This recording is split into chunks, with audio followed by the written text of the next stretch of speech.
Good afternoon, East Coast. Good morning, West Coast, and welcome to everyone tuning in from around the world. Thank you for joining me for today's installment of Business Solution Partners' ongoing webinar series focused on financial transformation. I'm excited to reintroduce our audience to Matthew Henningson, Partner Manager at Divvy, a Bill.com solution. We last spoke with Matt at our Q3 2022 NetSuite user group meeting, where the topic was expense management. Today, we turn our sights on budgets. This is a topic that has a lot of attention in our current economic climate. The buzzword of our time is uncertainty, and the goal of modern finance is to ensure your business has tools to weather economic instability. One critical tool for safeguarding your financial stability is through the implementation of enforceable budgets. In today's webinar, presented by Bill.com, we will explore the strategies and tactics your finance team can employ to weather the current recession and maintain the bottom line through budget accountability. So without further ado, it's my distinct pleasure to introduce today's subject matter expert, Matthew Henningson. Matt has a storied career of entrepreneurism and drive. A graduate of Brigham Young University, Matt's focus on technology and finance has helped him carve out his niche as an operational specialist in a finance world. He has tremendous insight to share with us today, so it's now my job to get out of his way and welcome Matt to the call. On behalf of our audience, I'd like to say to Matt, thank you for your time today, and I'm excited to hear your thoughts on our topic. Awesome. Thanks so much, Craig, for having me on today. I'm excited to be able to go through how Divvy and the Bill.com platform can help produce enforceable budgets so that you can stay within budget month after month. I'm going to go ahead and share my screen, and we can start looking at the presentation together. So a couple agenda items for today. We're going to talk about the current issues that a lot of companies face in budgeting. We're going to talk about typical ways that most people or most companies will budget. We'll go through a product demo, and then we'll open up to Q&A for any questions afterward. Like Craig had mentioned, my background is in finance. Right out of school, I worked for a startup, ran the financial operations for them. One of the most painful parts of my job was doing the expense and spend management. And as we go through this, I'll highlight some of the ways that we did it. It's probably very common to how potentially you're doing it, and how the Divvy, which is owned by Bill.com, can help solve some of those issues. Just to give a little bit of context, because you may have heard the name Divvy, you probably have heard the name Bill.com. Bill.com is a publicly traded company based in San Jose. Divvy was started about 8 years ago here in Salt Lake, which is where I live. And about 2.5 years ago, Bill.com acquired the company. And so we've largely operated independently, but under the Bill.com umbrella. As of about 6 weeks ago, the Divvy brand was sunsetted and now operates under the Bill brand as a product called Spend and Expense. So as we go through this, you may see a few things that say Divvy on it, but if you were to go to the website, you'll see that the Divvy brand's no longer there. It's now called Bill. We were chosen by CPA.com as their preferred expense management software about a year and a half ago. And so we operate really closely with them. If you are part of the CPA.com network and use any of their resources, you've probably seen our brand from them. Okay, I wanted to start by, especially because we're right in that Halloween season, talking about some real life expense reporting horror stories that we've heard from customers. I'm going to highlight 3 of them. Maybe some of these are going to feel relevant to something that you've experienced either at your company or that you've heard other people talk about. Okay, so this first one says, Matt says, I knew a guy that purchased a boat on his company expense card. It not only went through, but they were on their way out and wound up getting fired. And finance decided it was going to be too much of a hassle to try and recover it, so he wound up keeping the boat. Had I known that, I would have bought a boat and quit too. His coworker Steven confirmed and added that really happened. I thought it was a truck and a boat because boats don't pull themselves. Austin says that he paid for it and got reimbursed for his boss's vasectomy. Still takes the cake. And then finally, someone from investor relations had his first floor of the house painted and redecorated because he couldn't entertain clients in the condition the house was in. I don't know if at your company or if at previous companies you've had any experiences like this as you get reimbursement reports or as you look at the expense reports and you see people spending more money than they should or potentially spending money where they shouldn't. And there potentially hasn't been a ton of recourse to be able to take that or get that taken care of. So I want to go through 3 ways that typically companies will control spend. The first way is that every spender has a corporate card. And so whether you're management, whether you're a salesperson or someone in marketing, you have a card if you need to spend money for the company. And the potential problem with this is there's a risk that the employee is going to go on a shopping spree, going to go spend more than they should. And because a lot of corporate cards don't have budgeting constraints or the ability to dynamically change budgets, there's not the ability to really put in place this constraint where people can't spend money where they shouldn't or spend more money than they should.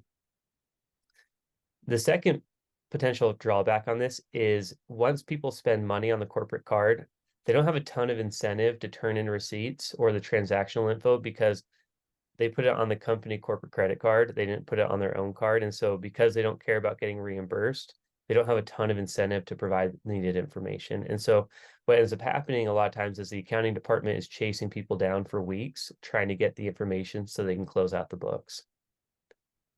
The second way that I see a lot of companies do it is that every spender, whether that's the owner, management, or any employee, is spending money on their own card and then submitting for reimbursement. Now, some of the drawbacks here is that as a company, you don't really know what you're on the line for until the expense reports start coming in. And sometimes employees will hold on to receipts for months before they ever turn it in. And so sometimes you'll see a reimbursement report come in that is 6 months worth of transactions and $10,000 bill that has to be reimbursed for. And you had no idea that those payments were outstanding, that you had to, as a company, come up and pay for it.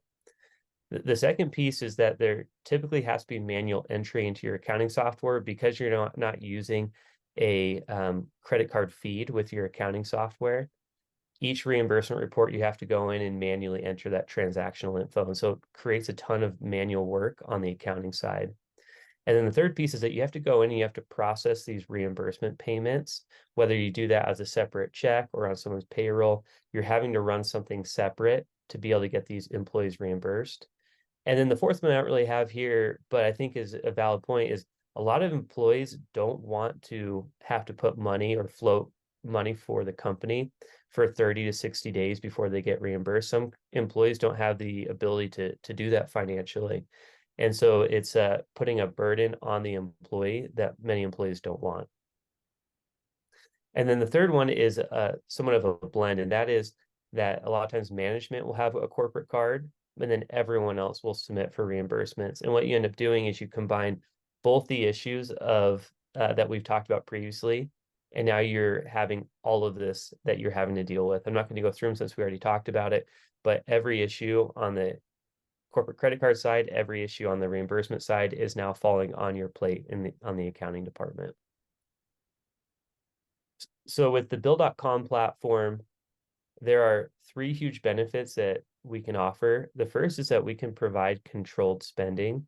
So with our budgeting feature, there are never surprise expenses.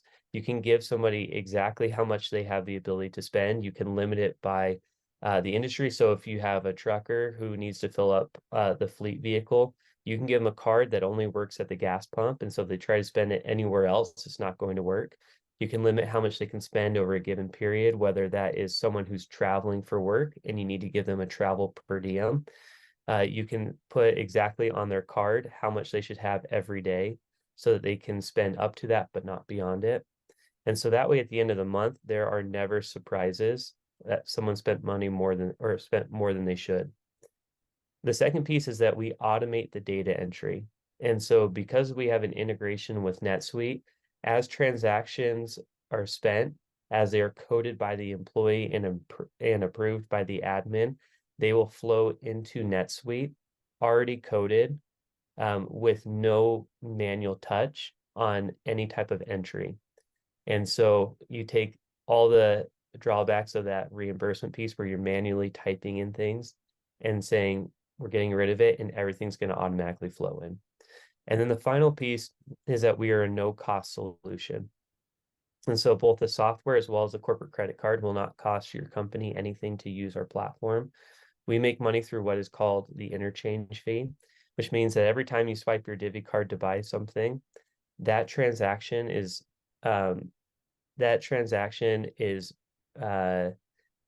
requires a transaction fee by Visa. So let's say that you go to Exxon, you fill up your fleet vehicle. Exxon is going to pay a small processing fee to Visa to capture the payment. And that's true whether that's your Bill.com card, that's true whether that is American Express, Capital One, your bank card, we all do it the same. In our case, Visa is going to take that transaction fee, split it with us, and so we can make money per swipe without ever charging our clients anything to use our card. So those are some of the overarching benefits. And finally, before we get into our product demo, from all the clients that we have, we typically and regularly will send out a survey to see how the product is working. And what we found is that the average dollar amount saved each month by the bill survey or the bill users that we surveyed was $10,629. Okay, so we're going to move now into a product demo. So we have the teacher's budget. It's based on the year, so October 1st through September 30th, 2024. And you can see that we have a $7,200 limit for the teacher's budget. $6,000 of that has been allocated out so far. So there's still $1,200 that we can allocate to anyone in this budget. And we've added each of the teachers here and given each of them $200. So let's say that I want to go in and realize instead of 200, we have a lecture budget. I want to give them 300. I'm just going to click this change current funds. I can go ahead and select everyone here. And I can give them, instead of 200, I want them to have $300. And I want it to be for this year only, because I don't know if next year we're going to have that same budget increase. I'm going to go ahead and click save. And within seconds, you're going to see that everyone's budget has now increased. The total amount allocated has changed. And this is going to instantly reflect on each of their cards. They're not going to have to wait 2 to 3 days for that to show up. Within seconds, that extra money is now on their card available to spend. So that's what it would look like for me to go ahead and build this out on the teacher side. Now, the other area where where we find that a lot of companies that we work with will create budgets is on their recurring subscriptions.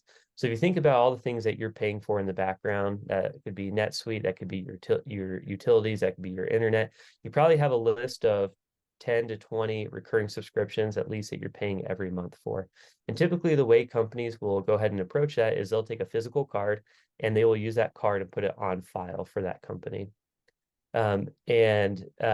Then every month that company in the background is going to charge that card. Now you probably have experienced before where that physical card maybe gets compromised and so you have to order a new one. When that new one comes in the mail, the huge pain point is I have to go into every one of my subscriptions and update that card on file. With the Bill.com card, I have the ability to go in and I can create what is called a virtual card. Now, a virtual card exists just like a physical card does. It has its own 16-digit card number, expiration, 3-digit code. The only difference is it exists virtually on the platform rather than physically in my wallet. Now, what I can do is I can take that virtual card that I've created, let's say for NetSuite, and I can plug it in to the card on file on my NetSuite account. And I can limit exactly how much money that card can be charged in a given period. And so that way, let's say that my NetSuite subscription is $300 a month, whatever it may be. I can go in and I can say, if NetSuite tries to charge me $301, I want that transaction to decline. I want to get notified ahead of time. And now I'm proactively in the driver's seat deciding what to do rather than reactively trying to get on the phone with customer support and get that refunded. And so in this way, all those transactions that are running in the background with those subscriptions month over month over month, there's suddenly never going to be this surprise expense when I'm going back and looking at the statement and realize that they increased price on me 3 months ago and I had no idea. So that's what it's going to look like on the budgeting level. Now, to show you how this would actually reflect if I'm an individual spender, the majority of the work that I'm going to do is going to be from my phone. And so because I'm out and about, I'm going to show you what it looks like on the mobile app if I'm spending money for the company. Everything I'm going to show you here, you could also do from the web app on the computer if you're sitting at your desktop or laptop. So at first glance, if I'm a spender, I'm going to see exactly how much money I have available to me. Now, there's probably going to be some people in your company where you don't want to put a limit on their card. You want them to just be able to swipe and for it to work. That likely is going to be the executive team. And so you can go in and you can remove the budget from them where it's an uncapped card. But for everyone else within the company, you can put these type of limits in place. So let's say that instead of $384.50, I only have $8.51. This is where I have the ability to come in and I can request funds. I can put the amount I need, I can put why I need it, and I can submit that request to whoever is in charge of my budget. That person will then get notified of my request. They can review it, they can approve it or deny it. If they approve it, those funds instantly show up on my card. So we work with a lot of construction companies who have foremen who are on site and they have to run to Home Depot, Lowe's, some supply store to get something really quickly for the job. And so what I've seen happen is that construction foreman is in Depot. They get the supplies, they look at their budget and they don't have enough money. And so we've heard of foremen who, while they're in line, submit this request. It goes to whoever is running the budget at the office for this construction company. They click approve. By the time that foreman is at the point of sale ready to swipe their card, that money has already been moved to their card, and they can go purchase those supplies that seconds ago they didn't have the money to do. Now, once the individuals spend money, the final piece to this, so there's a spend expense side, which is how do we control money on the front end? And then the back end is how do we get this information once it has been spent? How do we get the receipt? How do we get the transactional info so that we can actually get this into NetSuite? Historically, what a lot of companies will do is they'll use spreadsheets, they'll use paper forms, people will have to fill it out, they'll have to staple receipts, they put it on the accountant's desk. And then at the end of the month, the accountant has to go through each of these reports and match it up to the credit card feed that has been pulled in from the corporate credit cards. With Divvy and the Bill.com product, we get rid of that completely. And so what happens is if I'm at the point of sale, I swipe my card, within seconds of me doing that, I'm getting a notification saying, you have a new expense that requires your attention. As the cashier is handing me the receipt, I can, in that moment, grab the receipt, open up the Divvy and Bill.com app, take a picture of it. That receipt is now linked to that transaction. As I walk out the door, I can now throw that receipt away. Now, if there's anything else you require as on the admin side, maybe as a description of the expense, maybe that's a chart of account or a location or a department, or you want it tied to a job number, you can create those fields within the platform to have those people, to have your employees provide that in the moment that they spend the money. What we find is that the best time to capture transactional info is in the moment the money is spent, when it's top of mind. If they have to wait a couple days until they can provide this information, they forget, they lose their receipts, and now you're chasing them down, trying to get this information instead of them doing it in that moment. And so to show you visually what this would look like, I can come into the mobile app, I can click this incomplete transaction. Now in Bill.com language, an incomplete expense means I've spent money as the employee and I haven't provided the needed information. And so I have the ability to be able to come in here and I can see that the admin for my company has made some things required, some things optional. Now, a lot of companies, they actually want the receipt to be required. And so you can move this up to the required section. Same with the note. You have total flexibility as the admin to decide what your employees have to provide you. If it's a physical receipt, I have the ability to come in, take a photo of it. That's now linked to that transaction. I can provide a note for that description for how I spent that money. And then we integrate with NetSuite in a number of different dimensions where you can pull that list from NetSuite into the platform. So that way they're selecting from a drop-down list, whether that's your chart of account, your location, your class, whatever it is that you care about. And you can limit it. So instead of having all 200 chart of accounts get brought over, you can limit it and say only 10 should be showing. Or maybe what one person sees should be a different list than what another person sees. You can dictate what each person is seeing depending on their role. So I can come in here, say this is a travel expense. Once all required fields have been provided, this will then move to say complete, meaning there's no additional work for that employee to provide. Matt's put up his information here. If you want more information about this product, the Divvy solution, product of Bill.com, it's now Bill.com Spend and Expense. Please feel free to contact Matt. feel free to contact your account manager at Business Solution Partners. We're happy to take your questions and introduce you to the Bill.com team for a more in-depth solutioning of your needs. So thanks again, Matt, and Great. we look forward to seeing you again with another presentation in the near future. Sounds great. Have a great day.